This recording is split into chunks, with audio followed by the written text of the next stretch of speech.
이병호 TV 오신 여러분 환영합니다. 저는 스포츠조선 유동혁. 루키더 바스켓 이동환입니다. 네, 잘 지내셨습니까? 예. 박진우 편집장 닮아가요? 단답형이요. 단답형으로? 아, 성의 1도 없이. 예. 요즘에 피곤해가지고. 뭐가 그렇게 피곤해요? 말이 줄었어요. 줄었어요. 예. 제가 또 지난주도 지방 투어를 다녀왔습니다. 네네. 이번에는 이제 호남 지방으로 전주로 계속 다녀오면서 네네. 이제 집에 있었던 시간보다 기차에 있었던 시간이 더 길었던 것 같습니다. 네. 어쩌라고요? 예. 그냥 저희 편의점이 보고 계시니까. 일부러. 예. 네, 그렇습니다. 10월 마지막 주 5주 KBL 루머 임팩트 1부 한번 시작을 해보도록 하겠습니다. 전자랜드, KGC, KCC, DB, LG 순으로 한번 가보도록 하겠습니다. 자, 1위 농구의 정책에 따라 가지고 데크루즈 정책, 자 시작을 한번 해보도록 하겠습니다. 예. 자, A님이 아니 그렇지 않아도 농생농사 이동환 기자님은 뭐 주말 이틀 동안 울산에 보이던데 유모 기자님은 동시간에 포항울산 동해안 더비 프로축구 계시는 것 같은데 이게 무슨 일이죠? 라고 말씀하셨는데 이럴 거면 이름 가지 마시고 넘어가세요. 예? 이리 축구? 예, 이리 축구. 근데 또 이제 하시는 일이 있으시니까. 그렇습니다. 비즈니스입니다. 축구나 농구나 비즈니스입니다. 예. 그렇죠. 이거 제가 골랐어요, 일부러. 예. 그럴 줄 알았어요. 포항울산 그 K리그 포항울산 최고의 라이벌전입니다, 지금. 지금 그 이제 지난 시즌에 저는 잘은 모르지만 저는 축구 전문가가 아니지만 포항이 울산의 우승 도전을 망치지 않았습니까? 그렇죠. 아무래도 그 스토리가 또 이번에도 졌던데요, 울산. 네, 그렇습니다. 그래가지고 긴급하게 제가 간 거였어요. 긴급하게. 역시 축구에는 긴급하시군요. 네. 아닙니다, 농담입니다. 여러분. 농담입니다. 네, 그렇습니다. 자, JM님이 타임라인 만들어 주시면 좋을 것 같아요. 우리 수미님이 또 이렇게 잘 만들어 주시니까. 그렇죠. 예. 한번 식사 대접을 해야 될 것 같아요. 진짜 식사도 한번 해야 될 것 같고 저희는 이제 뭐 제작진에도 의존하지만 시청자에게 더 많이 의존하는 것 같아요. 그래서 늘 잘 부탁드리고 감사하다는 말씀 드리고 싶습니다. 유청자 저는. 유청자. 그 프로농구에 그 문원이가 있다면 저는 유청자가 있다. 알겠습니다. 네, 그렇습니다. 자, 리틀 포레스트님이 전자랜드 구단에 입찰하는 기업 소식은 없나요? 진행 사항이 궁금합니다라고 말씀하셨는데 이게 살짝 이게 대비 느낌도 있고 그 내부적으로 이렇게 보면 그러니까 이게 정확지 않아 가지고 아직 말씀드리기가 좀 뭐하긴 한데 일단 제가 알고 있기로는 건설사 쪽에 하나가 있고. 그리고 인천을 연구로 한 그 기업 쪽이 하나가 있고 그리고 그때 말씀드렸던 거에 이제 업그레이드는 요 부분이고 그리고 지금 또 말씀드리면 KBL은 20억을 일단 받아야 되잖아요. 구단 이제 그 기업 인수를 하고 난 다음에 그 돈은 매각 대금의 일부를 갖다가 이제 받아야 되는 거고 그게 20억이잖아요. 그래서 이제 지금 구단 매각 어떤 금액에 대해서는 설정을 갖다가 지금 뭐 정확하게 놓지는 않고 20억을 받을 수 있으면 최대한 빠른 시간 내에 이렇게 인수를 하겠다 이렇게 얘기를 하고 있는데 지금 긍정도 부정도 아닌 상황이지만 제가 볼 때는 긍정적인 어떤 뉘앙스 한 65% 정도 이렇게 있다 이렇게 좀 말씀을 드리고 좀 더 자세한 소식이 나오면 그때 말씀을 갖다 좀 드릴게요. 이 부분은 그 실제적으로 이제 구단의 어떤 매각과 인수는 굉장히 좀 비밀리에 그렇죠. 조심스러운 조심스러운 또 부분이고 또 이렇게 언론 보도가 나갔을 때 아닌 경우도 있고 또 맞다고 하더라도 거기에 대한 어떤 뭐 그 여러 가지 이제 사내 분위기 뭐 이런 부분 봐야 되지 않습니까? 그렇기 때문에 그 부분은 요 정도 이렇게 말씀을 갖다 드리고 한 희망적인 요소가 그 부정적인 요소보다는 좀 더 많다 이렇게 말씀을 갖다 좀 드릴게요. 예, 좋습니다. 그리고 KSJ님이 빠른 농구가 주류인 시대에 타일러 데이비스 같은 정통 센터를 보내요. 옛날 농구 좋아하는 팬은 행복합니다. 이번 주에 활약이 좀 엄청났었는데 그렇죠. 저희가 타일러 데이비스에 대해서는 또 KCC 얘기할 때 조금 더 한번 이야기해 보도록 하죠. 네, 뭐 정확하게 저희가 말씀을 갖다 드리지 않았습니까? 타일러 데이비스 골 밑에서 했던 레벨이 다르다. 그걸 뭐 초반부터 입증을 하고 있고 아마 라그너 선수 들어와도 타일러 데이비스와 라거나 같이 이렇게 공존하는 점을 이제 모색을 해야 될 것 같아요. 그다음에 희동춤님이 변준현 대학 초반까지만 해도 이렇게 클 줄 몰랐는데 신기합니다. 사실 변준현 선수가 그러니까 지금 사실 이 선수의 어떤 드래프트 순위로 여자 팬들의 어떤 설왕설래 여전히 많고 병거박 그렇죠. 말씀하세요. 병거박 네. 그렇죠. 네. 실제로 댓글도 정말 많이 달렸어요. 특히 일부에 정말 많이 달렸는데 변준현 달릴만 하지. 예. 근데 이제 사실 변준현 선수가 4학년 때 좀 주가가 좀 떨어진 게 있었어요. 현장에서 좀 그러니까 뭐 플레이도 그렇고 어떤 이제 코트 안팎에서의 어떤 마인드 이런 문제가 이제 좀 현장 스카우터들 사이에서 조금 약간 부정적으로 거론이 되면서 주가가 살짝 떨어지면서 애매하다. 약간 1순위 맞나? 약간 이런 얘기가 살짝 있긴 했었거든요. 근데 뭐 결과적으로는 이제 뭐 김승희 감독의 지도력 그리고 본인의 노력을 통해서 좀 이렇게 3년 만에 치고 올라간 것 같아서 되게 보기 좋습니다. 아니 뭐 잠재력이 워낙 뛰어난 선수였고 제가 볼 때는 그걸 이제 터트리냐 마느냐인데 아직도 좀 덜 터트렸어요. 예. 아직도 멀었다. 네네. 예, 멀지는 않았고 또 이제 류철이 거의 다 나갔는데 나중에 또 KCC 얘기할 때도 말씀을 갖다 드리겠습니다. 지난주에 제가 뭐 한번 말씀을 드렸는데 이번 주에도 그런 모습들이 나왔어요. 기본적으로. 그렇죠. 예, 예. 기복이 있습니다. 이제 그런 부분은 나중에 또 이제 KCC 할 때 말씀을 갖다 좀 드리도록 하겠습니다. 예, 자 일단 전자랜드 한번 가보도록 하겠습니다. 자 전자랜드 주간 성적 어떻습니까? 예, 전자랜드 이번 주 2경기 했습니다. 예, 삼성에게 패하고 오리온에 승리하면서 1승 1패 기록했고요. 시즌 전체 성적은 5승 1패로 리그 선두 유지하고 있습니다. 자 이동환 기자가 봤을 때 전자랜드 자 이번 주 특징 어떤 그 강력한 특징들이 있습니까? 두 가지 정도 말씀을 갖다 드린다면 해주신다면 일단은 하나는 그냥 경기 성향의 특징인데 접전이 너무 많이 나와요. 접전이 너무 많이 나오는데 이게 제가 이제 확인해보니까 6경기 중에 4경기가 2점차 승부였거든요. 네네네. 그러니까 접전 승부가 많이 나오는데 그만큼 이 어떤 클러치 타임에서의 어떤 카드가 굉장히 중요한 순간들이 전자랜드가 많이 오는데 이번 주 같은 경우는 삼성전도 그렇고 오리온전도 전부 2점차 승부였죠. 그렇죠. 근데 오리온전은 승리를 했습니다. 이때 어떤 꺼내들었던 카드를 제가 좀 유심히 봤는데 유동 감독이 거의 안 쓰다가 이제 막판 한 4, 5분 동안에 3-2 조언을 쓰는 차바이가 맨 앞에서는 3-2 조언을 쓴다든지 그리고 반대로 또 상대가 조언을 쓸 때는 김낙현의 어떤 좀 높은 위치에서의 피켓롤로 좀 그걸 깨부순다든지 그리고 하이 피켓롤이라고 그러죠. 그렇죠. 하이 피켓롤 그리고 거기에 이제 정영삼의 좀 약간 묻지마 클러치 활약 같은 느낌의 어떤 슛들 이런 것들이 조화를 이루면서 그래도 접전수 뭐 꾸역꾸역 그래도 잡아내는 그러니까 이런 것들이 어떤 전자랜드 시즌 초반에 그래도 웬만한 어떤 클러치 게임은 다 잡아내는 어떤 원동력이 아닐까 싶어요. 예. 그 지금 시즌 초반이긴 하지만 저희가 볼 때 그 용병 평점을 매기지 않았습니까? 그렇죠. 그랬는데 예. 흑역사예요. 근데 엄청 역사죠. 제가 예. 볼 때는 1순위 외국인 선수는 좀 더 지켜봐야 된다. 헬린 심스. 예. 아니 전부 다. 전부 다. 예. 션롱도 그렇고 뭐 헨리 심스도 그렇고 힉스가 요즘에 기대 못 아이자 미쳐서 힉스도 좀 그렇고 지금 예. 얼클락도 그렇고 뭐 예. 타일러 데이비스 이순위 외국인 선수가 아니지만 실질적인 1순위니까 그 조금 더 지켜봐야 돼. 왜냐면 컨디션이 아직 안 올라왔어요. 그렇죠. 예, 그런 부분이 있고 2순위 외국인 선수는 저희가 완전히 착각한 부분이 있는 것 같아요. 제가 볼 때는 어떤 부분이냐면 일단 디드리 로슨이 너무 좋습니다. 오리온에. 그렇죠. 예. 디드리 로슨이 너무 좋고 그거는 이제 리그컵 때 저 선수 그러는데 어떤 부분이냐면 좀 더 이제 간단히 얘기하면 농구를 알고 하느냐 모르고 하느냐 이 부분이에요. 디드리 로슨은 알고 합니다. 제가 볼 때는. 예, 그런 부분이고 근데 시즌 중반 가면 체력적인 어떤 변수 같은 게 생길 수 있어요. 로슨 같은 경우에는. 그리고 저희가 좀 높게 평가했던 라타비우스 윌리엄스 농구를 잘 모르고 하던 것 같아요. 농구에 대한 그 이해도가 떨어진다. 그리고 에릭 탐슨이 뭐 여러분들이 잘 말씀하시는데 이제 전자랜드 이순위 외국인 선수 거의 최상급 아니냐? 최상급 같아요. 2순위 중에서 최상급 같아요. 근데 변수가 한 두 가지 정도 있는데 첫 번째는 클러치가 좀 떨어지는 그런 부분들.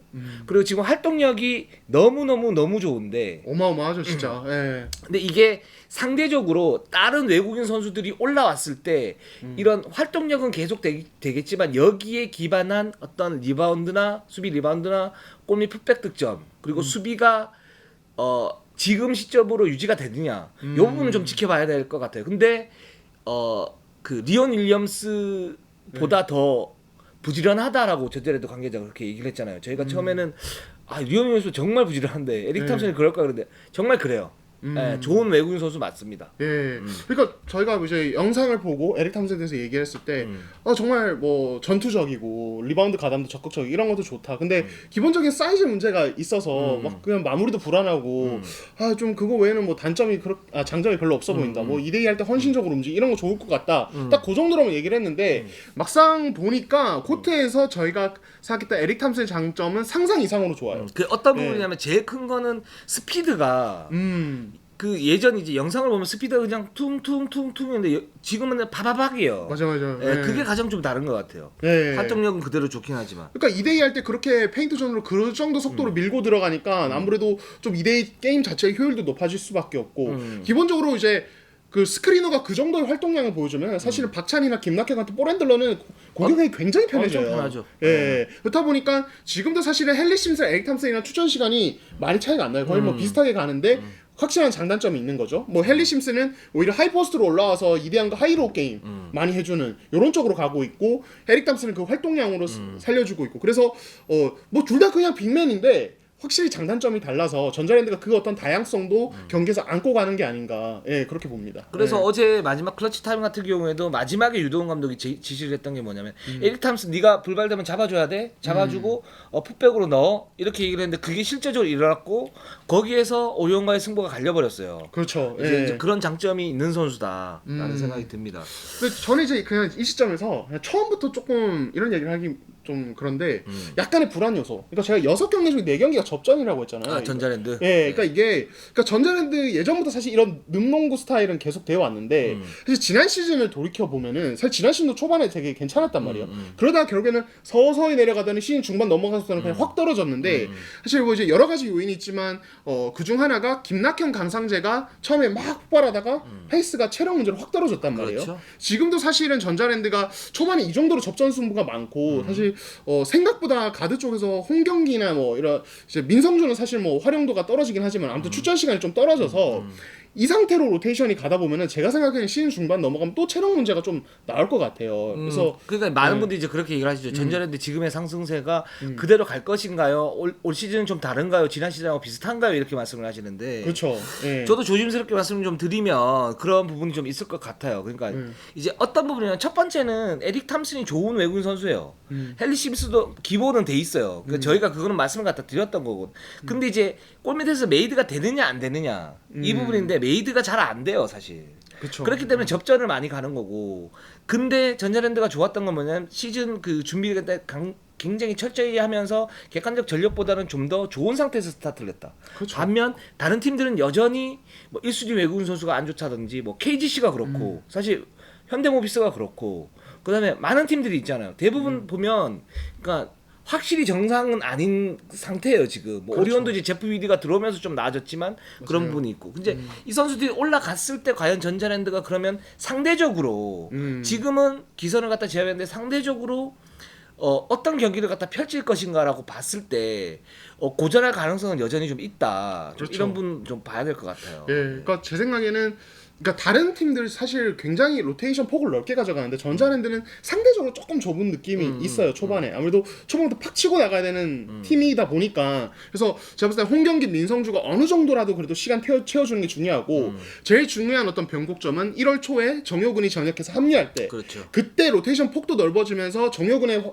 사실 3, 4번 왔다 갔다 하면서 활용도를 높일 수 있으니까 그때 정효근이 어떤 역할을 해주냐에 따라서 전자랜드가 그냥 쭉 가느냐 혹은 그냥 또 약간 한번 하락세가 오느냐 요거를 결정지을 것 같아요. 저는 예. 이제 그 이전에 뭐 예를 들어서 전자랜드가 한 6할 정도 가지고 간다. 그러면 챔프 직행까지 정효훈이 들어오면 노릴 수 있을 가능성이 있는데 그렇지 않고 5할 때 왔다 갔다 거린다. 그러면은 예전과 비슷한 어떤 젖잘싸의 어떤 그런 모드가 될 수 있겠다. 좀 이렇게 생각이 듭니다. 자, 두 번째 팁으로 한번 가보도록 할게요. 두 번째 팀 KGC로 한번 가보도록 하겠습니다. 예. KGC 주간 성적 2승 1패 3경기에서 2승 1패 기록했고요. KT전 승리하고 SK전 패하고 LG전 승리했습니다. 현재 5승 3패로 리그 3위입니다. 예. 그렇습니다. 일단은 변준영 얘기부터. 변준영 얘기부터 하면 그러니까 이제 그 김승희 감독 작전 타임을 들어보면 거기에 힌트가 굉장히 많이 나와요. 어떤 점이 많이 나오냐면 그러니까 변준영 선수가 잘하고 있죠. 잘하고 있는데 옵션을 그 KC가 어쨌든 김승희 감독이 잘 주면서 잘하는 부분도 있고 자기가 잘하는 부분도 있어요. 제가 볼 때는 작전판을 이렇게 보면 변준영 선수 슛 차트를 그리면 아마 이렇게 될 겁니다. 제가 확인을 못했지만 다다다다다다다닥 여기는 별로 없을 거예요. 미드레인지가 비어 있다. 네, 별로 없을 거예요. 그러니까 자 이동환 기자 엘리트 슈터가 되기 위한 만국 공통의 농구 기준 저는 두 가지라고 봐요. 예, 첫 번째 좋습니다. 자유투 획득 능력. 자유투 획득. 그쵸. 그렇죠. 자유투 획득 능력이 굉장히 중요하잖아요. 그쵸. 그래야 기복이 없어지죠. 감이 안 좋은 날도 자유투를 깔고 가면은 이제 기본 득점을 그냥 깔고 가는 거죠. 예, 그렇죠. 그리고 예를 들어서 지금은 좀 많이 달려졌지만 석점승 능력도 있어야 되고 골밑 돌파도 있어야 되는데 미드레인지 게임이 되게 중요하다. 엄청 중요한 거예요. 양동근 선수가 KBL 최고의 전설이 된 어떤 그 핵심 바탕이기도 하고 기본적으로 그 엘리트 슈터로서는 가지고 가야 될 부분이라고 생각을 하는데 아직 그 부분이 변준이 형은 조금 미흡하다라는 생각이 들고 이제 그 약점하고 또 하나는 뭐냐 스크린 받고 석점이 부정확해요 지금. 아 그렇죠. 근데 이게 미드레인지 가명하고 똑같은데 어떤 부분이 있냐면 자 오세근이 쳐줍니다. 쳤어요. 근데 여기에서 두 가지 옵션이 있죠. 그냥 들어가거나 아니면 세 가지 옵션이 있죠. 그냥 슛을 쏘거나 들어와서 여기서 슛을 쏘거나 아니면 돌파하는 게 있는데 변준이 형은 지금 하나만 해요. 확률이 제일 높은 거는 하나만 하는 거예요. 이렇게. 그러니까 석점도 조금 부정확하고 미드레인지 건도 잘 안 되니까 기본적으로 경기에 기복이 생기는 거예요. 이 점을 보완해야 된다고요. 그죠? 그래서 스텝백을 얘기를 할 때 스텝백 석점을 갖다 즐긴다라고 얘기했을 때 제가 석점 슛률을 먼저 좀 올려야 된다고 얘기한 어떤 그 기본적인 펀더멘털이 여기에 있고 김승인 감독도 뭐라고 그랬냐면 지난 주말에 SK하고 게임을 할 때 변준이 형이 잘 풀리지 않았잖아요. 그렇죠. 고전했죠. 그러니까 김승인 감독이 뭐라고 얘기를 하냐면 자, 잘하고 싶은데 잘 안 되지. 근데 그거를 잘하고 싶은 거를 자기가 막 애써서 막 뭔가를 한다고 해서 되는 게 아니야라고 얘기를 했어요. 그게 리드 앤 리액트거든요. 그죠? 우리가 그렇죠. 얘기했던 그러니까 그 흐름을 보고 거기에서 자기가 해줘야 될 부분들을 정확하게 해주고 좀 더 예리하게 해주는 거. 그게 중요한 거고 그 다음에 막판에 작전 타입 때 뭐라고 얘기를 했냐면 자 변준이 형한테 찬스를 줘. 전성현을 미끼로 쓰고 찬스를 줘. 자 변준이 형 이때 스텝백을 쏘는 거야 라고 얘기를 했단 말이에요. 그러니까 이제 스텝백은 중요합니다. 그런 기술을 가지고 있는 건 중요해요. 왜 중요하냐면 공격 제한 시간이 얼마 남지 않았을 때 자기 공간을 만들 수 있는 그런 기술이기 때문에 그 기술을 익혀야 되는 게 맞아요. 그렇죠. 그 부분에는 부정하는 게 아니라 지금 변준영 선수의 엘리트 슈터가 되기 위한 기본적인 조건 기본적인 조건은 제가 아까 말씀드렸던 두 가지고 그 다음에 더 거기에서 더 가지치기해서 발전해 나가야 될 게 스텝백이란 말이죠. 근데 이 부분을 뭐 헷갈리진 않겠죠. 근데 그러면 프라이어리티가 중요한 거 아닙니까? 어떤 일을 하면서 우선순위가 중요한 그렇죠. 건데 어떤 게 우선순위냐라고 봤을 때는 저는 앞에 두 가지가 우선순위라고 생각을 하거든요. 이제 그렇기 때문에 그렇게 말씀을 갖다 드린 거고 김승인 감독 작전 타임에도 그런 부분들이 고스란히 나옵니다. 그런 부분들이. 그러니까 변준영 선수는 잘하고 있어요. 뭐 3년차 이 정도면 너무너무 훌륭해요. 잠재력도 너무 훌륭하고. 근데 이 부분을 만약에 고치지 않으면 4년차가 되건 5년차가 되건 6년차가 되건 똑같을 거예요. 기복이 여전히 심할 거고 이게 만약에 어느 정도 한두 개 정도가 예를 들어서 여기서 쏘고 여기서 쏘고 들어가기도 하고 그런다면 이 돌파 옵션이 훨씬 더 위력적으로 변하면서 석점이나 미드레인지도 막아야 되니까 아니면 솔직히 말해서 지금 변준영 막을 수 있는 방법은 1대1로 안 되니까 세기는 하면 돼요. 마지막에는 그냥 쏴라. 스크린 받고 그리고 여기서 이렇게 그 오세근이 스크린 싹 쳐줬을 때 이렇게 들어가지 않습니까? 여기서 수비수가 이쪽으로 안 따라가도 돼요. 이쪽으로 들어가도 돼요. 자 이쪽으로 들어갔을 때 기본적으로 파울이 많이 늘어나죠. 그렇죠. 자유투 그러면 유도 능력이 떨어지게 되는 거란 얘기죠. 변준이 형이 석점이 여기서 석점이 없으면 이제 이런 식으로 그 연결고리가 생겨버리는 거거든요. 그렇죠. 예. 그러니까 이 변준영에 대해서 뭐 이제 코리안 어빙 얘기도 저희가 지난주에 했었고 유동 기자도 방금 설명을 했는데 그런 특성이 있는 것 같아요. 기본적으로 드리블 앤 슛. 그러니까 이걸 이제 풀업 점퍼라고 그렇죠. 부르거든요. 예, 풀업 점퍼. 풀업 점퍼는 드리블하다가 던지는 슛을 풀업 점퍼라고 부르고 캐치 앤 슛은 드리블 없이 바로 던지는 걸 얘기하는데 변준영의 성향 자체가 볼 핸들링을 굉장히 즐기고 특히 올 시즌에 그 빈도가 늘다 보니까 스텝백도 사실은 풀업 점퍼의 종류죠. 풀업 점퍼에서 난이도가 높아지는 기술인데, 그러니까 그걸 즐긴다는 자체가 볼을 잡으면 바로 어떤 전성현, 뭐 예를 들어서 같은 팀의 전성현처럼 바로 공간이 생기면 바로 밸런스를 잡고 올라가는 게 아니라 드리블로 자신의 무게 중심을 한번 잡고 올라가는 거예요. 이거는 어떻게 보면 변준영의 의도적인 부분도 있겠지만은 본인의 몸의 밸런스를 잡는 그렇죠. 슈팅 전에 네, 그런 루틴이죠. 그렇죠. 네. 특징일 수도 있는데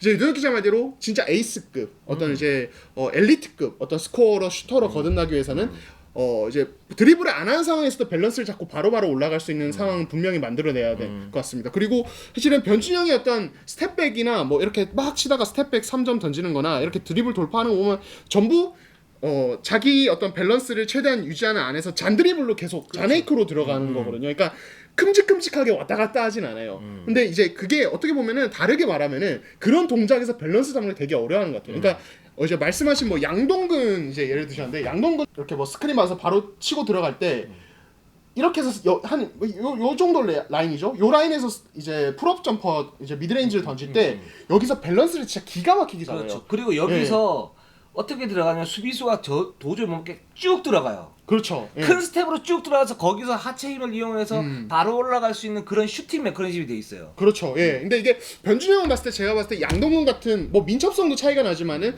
그런 스트라이드 스텝을 크게 팍 치고 갔다가 멈추는 그런 밸런스는 아직 몸이 안 만들어진 그냥 기능적인 차이도 있을 수 있고 두 선수 사이에. 그래서 요거는 뭐 이제 장기적으로 좀 봐야 된다. 그래서 저는 뭐 그 조건은 저도 완전 동의합니다. 아 근데 예. 그 부분은 그러니까 제가 볼 때는 그런 상황을 반복 연습을 많이 안 해서 그런 것 같아요. 제가 볼 때는. 물론 이제 오히려. 신체적인 어떤 차이가 있을 수 있지만 그보다는 반복 연습을 그 부분에서는 익숙치 않으니까 거기에 대해서 지금 실전에서 안 나오고 있는 거거든요. 저는 그렇게 생각을 하고 그 부분에서 보완을 해야 된다. 예. 라는 생각이 듭니다. 뭐 KGC 하나만 저도 뭐 네. 조금만 더 얘기하자면 네. 제가 이제 이번 주 경기를 보면서 느낀 것은 KGC가 시즌 전에 구상했던 여러 디펜스 중에 이 3-2 존 이게 사실 한 1, 2주차까지는 굉장히 불안했는데 네. LG전에서는 거의 좀 완성 단계? 안정되는 단계에 왔어요. 그래서인지 LG전이 끝나고 김승희 감독이 굉장히 선수들을 좀 칭찬을 많이 했거든요. 네. 제가 그것도 약간만 네, 네. 작전판을 가지고 설명을 좀 간단히. 하겠습니다. 짧게 하겠습니다. 예.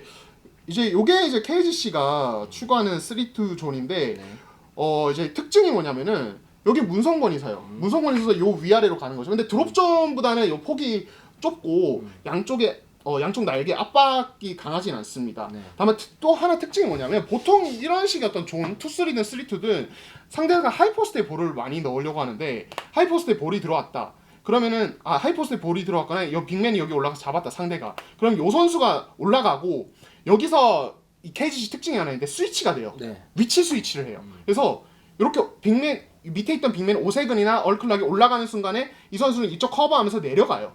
내려가고 여기서 볼이 왔다 갔다 하죠. 2대2 하니까. 그러면 이 선수는 빅맨은 그냥 여기 날개 잡아요. 그러니까 이게 사실은 첫 2주 때 좀 안 됐던 부분이 있었어요. 요 스위치. 그리고 여기에서 또 한 번씩 코너로 볼이 갈 때 요거 나가는 거. 요게 좀 잘 안 됐던 것 같거든요. 예, 그래서 요게 제가 봤을 때 LG전 물론 뭐 상대를 봐서 좀 더 체크를 해야겠지만은 LG전에서 좀 안정감이 있었어요. 예, 그래서 요거는 KGC 입장에서 이번 주에 거둔 좀 고무적인 부분이 아닐까, 성과가 아닐까 싶습니다. 그러니까 지금 상태에서는 저는 이런 그 전술이 효과적이라고 봐요. 근데 그러니까 이제 저는 이제 김승희 감독 KGC 어떤 딜레마 중에 하나라고 보는데 뭐냐면 정상적인 1대1 수비를 했을 때 선수들의 활동력이 떨어지는 경우가 있어요. 이상하게. 팀 전체적으로. 그냥 일반적인 맨투맨 할 때. 예. 그러니까 그게 그 지난 이제 인삼전에서 나왔던 오리온과의 경기에서 그런 부분들이 나왔었고 그러니까 어떤 부스트업을 해줘야 되는 거예요. 그렇게 하기 위해서는 뭔가 이제 막 많이 뛰는 그러면서 이제 탄력을 받는 그런 흐름을 줘야 되는데 그 일종의 하나로 3-2 이제 약간의 드롭 그러니까 존을 하고 또는 그 뺏는 수비를 하는 거죠. 그러니까 트랩에 의한 그 뺏는 수비를 하는데 저는 제가 볼 때 지난번에 말씀을 드렸지 않습니까? 기본적으로 KGC는 지역방어 이런 거 쓸 필요 장기교 쓸 필요 없이 그냥 정상적으로 수비를 해도 상대가 굉장히 무서워한다.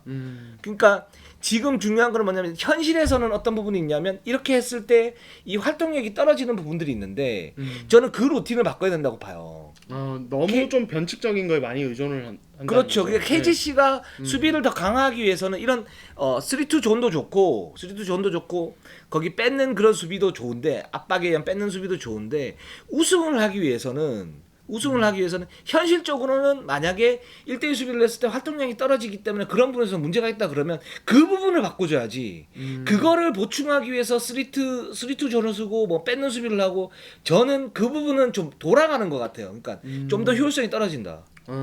KGC 정도 되면 사실 전공법을 해도 되는데. 네. 근데 전공법이 지금 잘 안 되는 상태에서 근데 이 부분이 선수들의 어떤 의지 문제도 있지만 기본적으로 지난 한 2년간 계속 이렇게 수비를 해왔기 때문에 그런 부분에 대해서 어떤 익숙치 못함 이런 부분이 있는 것 같은데 근데 만약에 이런 수비를 계속 쓰게 되면 문제가 뭐가 생겼냐면 팀 전체적으로 기복이 생겨요.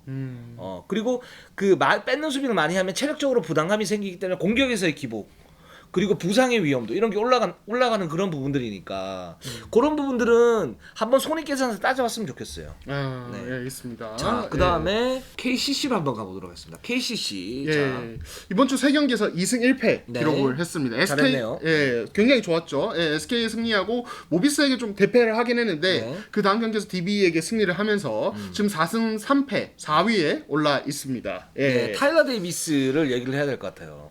타일러 데이비스가 특히 이 SK전에서는 자밀원이 그리고 뭐 현대모비스전에서는 이제 션농과 붙었는데 뭐 현대모비스전 팀 자체가 좀 일방적인 게임이어서 좀 말하긴 그렇고 SK전에서 원희와의 어떤 맞대결 어마어마했습니다. 거의 제가 봤을 때는 완승이에요, 완승. 예, 유동기 씨는 어떻게 보셨어요? 그러니까 저희가 시즌 전에 외국인 선수 얘기를 했을 때 상향 평준화가 됐다라고 했던 부분들이 여기에서 좀 단적으로 드러난 부분이거든요. 그러니까 원이 좋은 선수예요. 나쁜 선수가 아니에요.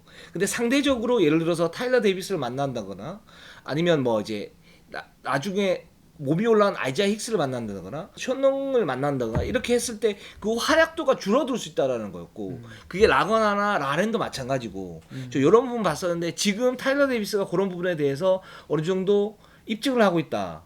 그런 경기였다라고 보고 있고 그리고 지금 전체적으로 1순위 외국인 선수에 대해서 좀 성급하게 이렇게 판단하는 그런 경향들이 있는 것 같은데 좀 더 지켜봐야 됩니다. 왜냐면 몸 상태가 완전치가 않아요. 그렇죠. 네, 얼클락도 그렇고 맞아요. 핵심인 얼클락, 그 다음에 아이자 힉스, 션농, 그리고 타일러 데이비스 이제 올라왔고요. 그렇죠. 이제 올라오기 시작했죠. 네, 이제 올라오기 시작을 했고 이제 그런 선수들이 있기 때문에 이 부분을 좀 더 봐야 된다. 아직까지는 라는 생각이 들고 지금 이런 시기라면 그러니까 그 타일러 데이비스가 원희를 갖다가 압도했기 때문에 사실은 KCC가 SK를 잡았던 거 아닙니까? 그렇죠. 지금 뭐 이정현도 사실 완전치 않고 맞아요.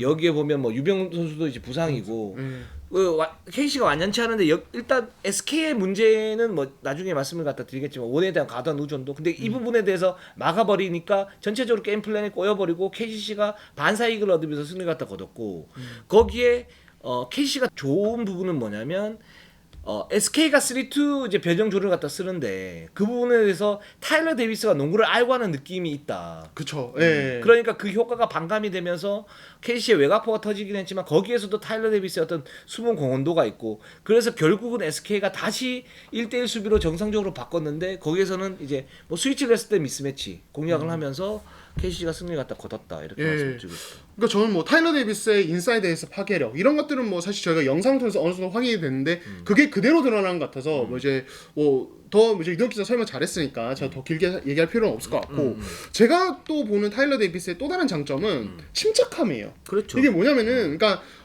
수비수가 특히 인사이드는 수비수들이 되게 밀집되어 있고 자신이 볼을 받는 상황에서 무게 중심이 온전하게 잡혀 있는 경우가 많지 않습니다. 완전한 오픈 상황이 아니면은. 네. 근데 상대가 몸을 닫고 있고 자기 밸런스가 무너져 있는 상황에서도 타일러 데이비스는 페인트 존이 아무래도 3초롤이 있으니까 되게 급할 수 있거든요. 그리고 대부분의 빅맨들이 되게 급해요. 거기서 볼 잡은 다음부터는. 근데 타일러 데이비스는 마치 나한테는 3초를 없어라는 느낌으로 굉장히 침착하게 드리블하고 피벗을 가져갑니다. 이게 엄청난 장점이고 그게 제가 연경 특집 때 다 얘기했던 부분이에요. 다 얘기했던 부분이라고요. 그때 그랬지 않습니까? 관련 영상 한번 띄워주세요. 더블팀, 트리플 팀이 와도 그 선수는 그걸 뚫고 올라가거나 뭔가를 메이드 시킬 수 있는 그런 이제 능력을 가지고 있다. 그래서 골밑의 지배자라고. 이 선수의 가장 큰 장점이 이제 포스트 공격인데 포스트 공격에서 문제는 이제 두 명이 에어싸도 기본적으로 그걸 뚫고 올라가는데 그 상황에서도 굉장히 여유로워요. 그러니까 자기 몸을 쓸 줄 알고 뭔가 레벨이 달라요. 제가 누누이 얘기를 했어요. 누누이. 어제 제가 지금 얘기하는 이동 기자 옆에서 입을 실룩실룩 거리시길래 무슨 말 하시려고 그러셨는데 본인 자랑하시려고. 예, 맞아 맞습니다. 예, 맞아요. 정말 완전 인정. 200%. 이동희 기자 요즘 재치가. 진짜 실룩실룩 하셨어요. 날 이렇게 갈궈주니까 내가 너무 좋아 요즘에. 그래요. 알겠습니다. 그래서 그것도 있고 그리고 이제 전창진 감독이 현장에서 좀 많이 하는 말이 뭐냐면 타일러 데이비스에 대해서 로우 포스트에서 1대1을 좀 시키는 쪽보다는 하이 포스트에서 볼 터치를 좀 늘리도록 좀 자꾸 얘기를 많이 하고 있다라고요. 이게 사실은 라거나가 없는 상황에서 1대1을 너무 많이 가져가면 체력적인 문제가 발생할 수 있으니까 그 부분에 대한 어떤 방안이기도 하지만 또 제가 봤을 때 또 하나는 타일러 데이비스가 워낙 침착하고 기본적으로 코트 비전도 괜찮고 그 사이즈 빅맨 중에서 그리고 농구 이해도가 높아요. 이거 진짜 이거는 너무 확실한 것 같아요. 농구를 알고 하죠. 농구를 알고 해요. 그러니까 이 선수가 평소에 비디오를 정말 많이 본대요. 그러니까 농구 비디오. 예, 농구 비디오. 그 생긴 것만 봐도 예. 저하고 친구 같아요, 약간. 아, 그 이제 연령대가 그렇죠. 지금 막내 라인이에요. 그러니까, 97년생. 그러니까 97년생입니다. 타일러 데이비스. 예. I love you. I love you. 예. 예. 아무튼 예. 근데 그러니까 그렇다 보니까 이 하이포스트에서 네. 사실 현대 농구에서 빅맨의 어떤 패스가 많이 만들어지지만 사실 로우 포스트보다 하이 포스트거든요. 그렇죠. 로우 포스트는 뭐 포스트업 하다가 더블 팀이 왔을 때 빼주는 어떤 패스의 시발점이고 시발점. 네, 그렇죠. 예. 그리고 하이 포스트는 현대 농구에서 빅맨이 뭐 혼셋에서 볼을 요거 잠깐만 설명할게요. 자, 하세요. 네, 그러니까 로우 포스트는 이렇게 더블 팀 왔을 때 이렇게 킥아웃을 뭐 이제 뭐 코너 45도 탑으로 빼주는 공간이고 이런 식으로 예, 그렇죠. 예, 그렇죠. 공간이고 이제 그 엘보 같은 경우는 하이포스트라고 봐야 되죠. 이런 공간은 이렇게 혼셋, 우리 팀이 혼셋을 할 때 이렇게 이제 뭐 이렇게 주고 뭐 이렇게 컷을 한다든지 여기서 백도어 컷 하는데 이런 것들 줄 수 있는 공간인데 타일러 데이비스는 여기서의 시야가 굉장히 좋아요. 맞아요. 예, 그러니까 현대 농구의 빅맨은 사실 엘보에서 얼마나 좋은 패싱 능력을 보여주냐 이게 되게 중요하거든요. 그렇죠. 현대농구에서 엘보 지역을 굉장히 중요하게. 그렇죠. 빅맨이 엘보에서 어느 정도 경쟁력 보여주면 되게 중요하고 사실 뭐 저희가 뭐 데이비스에게 완패양해줄 자미론이도 이걸 잘해요. 그렇죠. 근데 데이비스도 제가 봤을 때 이거 굉장히 좋고 심지어 지난주 같은 경우는 존 디패스 상대로도 엘보에서 볼 잡았을 때 그렇죠. 스트롱 사이드, 위크 사이드 상황들을 다 파악하면서 마치 나에게는 시간이 넘쳐나는 듯한 어떤 그런 게임 운영, 패스 능력 이런 거 보여줬거든요. 그래서 저는 정말 영리한 선수다. 용병계의 함지훈이다. 용백의 함준이다. 예. 예, 그럴까요? 예, 알겠습니다. 그래서 저는 데이비스가 다치지만 않으면은 진짜 이대로 거의 뭐 최우수 외국 선수 상을 향해서 굉장히 강력한 후보로 달려가는 선수가 되지 않을까 싶어요. 너무 위력적입니다. 근데 라고나가 네. 돌아오면 좀 추진력이 떨어질 수 있고. 그쵸. 이 부분도 예. 봐야겠죠. 예. 자, 그다음 DB로 한번 가보도록 하겠습니다. DB. 자, DB.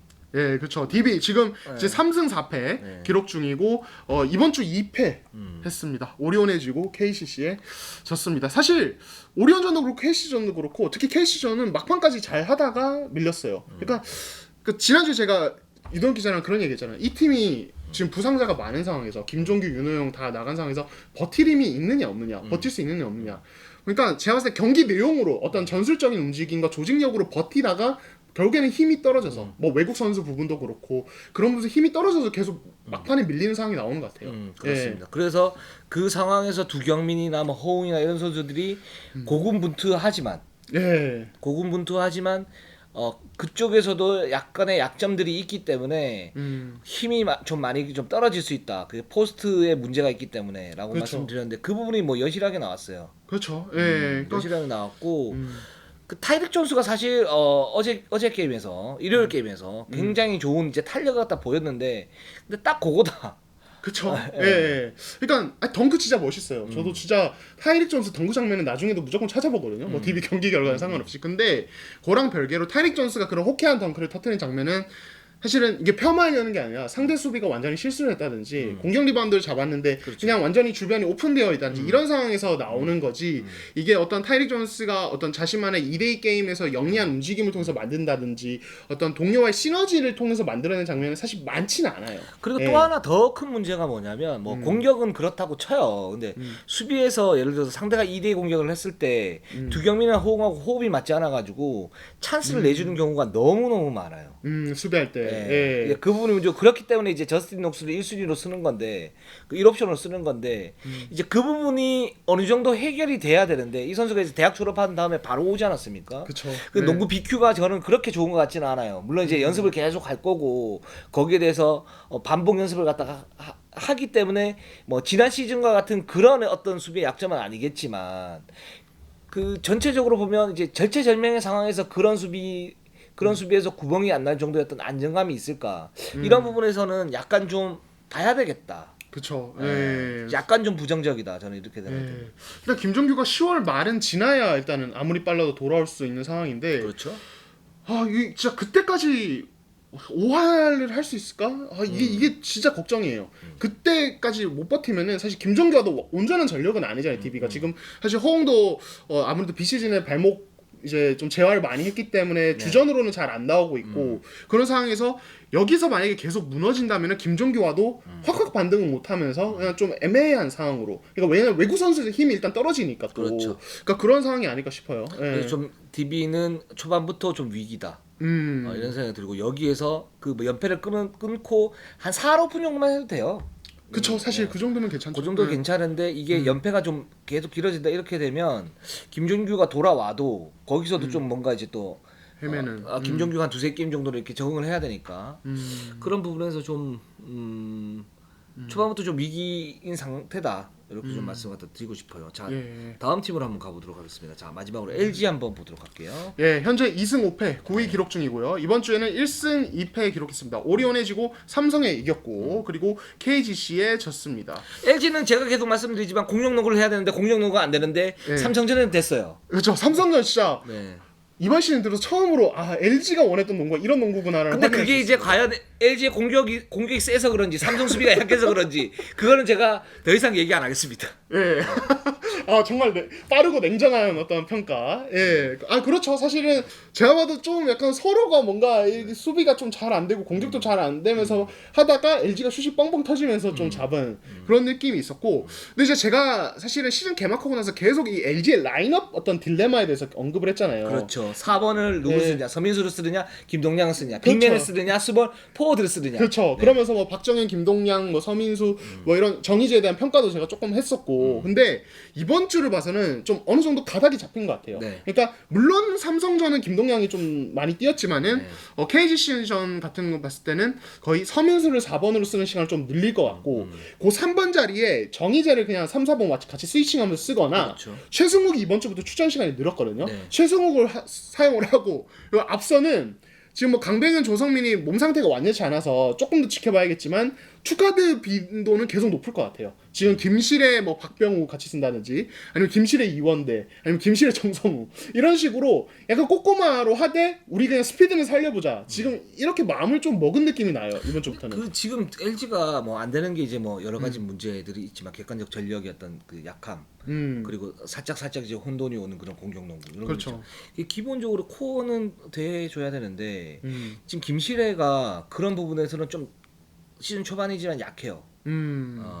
그런 면이 좀 있어가지고 이게 과연 김실애가 올 시즌에 왜 좀 이러는지. 그러니까 김실애가 기본적으로 보면 클러치 타임이 굉장히 무서운 선수인데 그렇죠. 최근 보면 이제 그런 느낌이 별로 안 들어요. 그러니까 야투율도 그렇게 좋지 않고.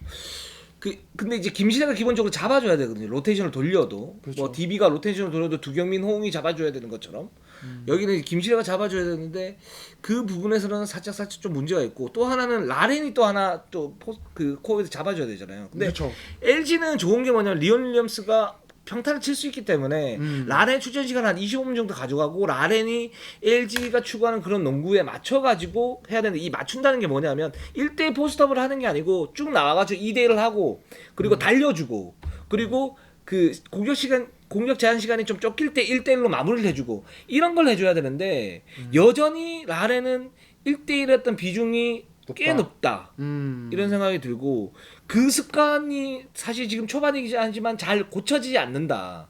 이제 이런 두 가지 문제 때문에 LG 공격 농구가 좀 막히고 있는 것 같아요. 그런데 이 부분이 과연 풀릴까? 풀어야죠.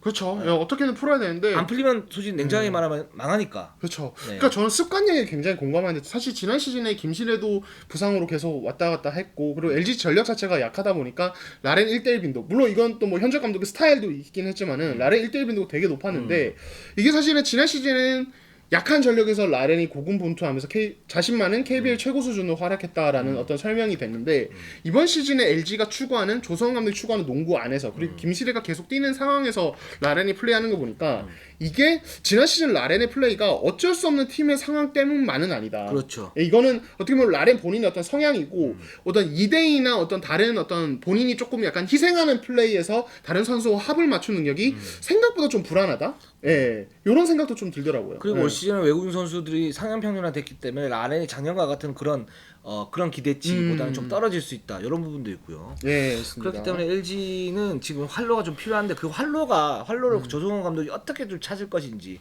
이 부분은 또 지켜보면 좋을 것 같습니다. 네, 맞습니다. 자, 저희는 항상 최선을 다하겠습니다. 10월 5주째 루머 임팩트 1부 순서 여기까지 하겠습니다. 자, 네이버 유튜브 구독, 좋아요, 알람, 감사합니다.